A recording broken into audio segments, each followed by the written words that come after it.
بعضی‌ها فقط گپ میزنند. راست؟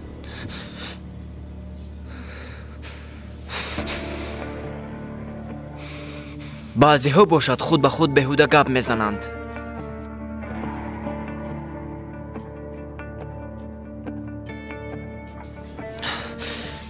فکر کردی که نمی آیم همین خیلی نه؟ من مثل تو بر اینها رو بسیار دیدم. ولی آفرین به تو، مکانی خیلی زیبا انتخاب کرده ای. میدانستم که پسندت می آید. فکر کردم که به تو مناسب است. درباره من تو چی میدانی ها؟ بله، از همه سوال دوست داشتم آمد. مشکلی تو بر اینها همین است به فکرم، اما از این خبر نداره. چی است؟ معلوم شدنی که بودن شما در داخل 14 دقیقه است. شما بر اینها در بین همه به مثل کدو میخندید. همین خیل همین رو روشن‌تر میگویی؟ یعنی شما یک پادشاهید، اما یک پادشاهی که کسی او را احترام نمی کند، فقط از او می ترسند. ساخته کار هستید همه تو. معلوم که اون 14 ثانیه نرسیده است برای مرا شناختن.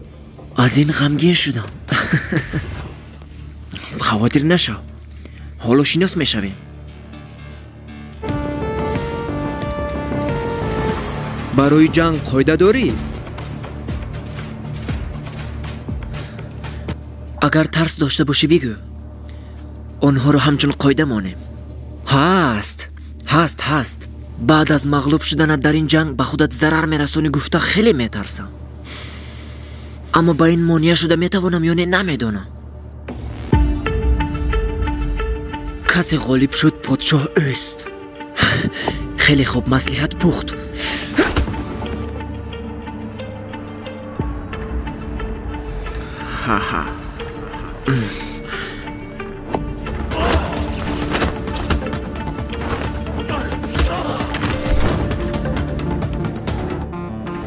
چی شد؟ مونده شدی میبینم ها؟ خیلی زود باش، تسلیم نشو.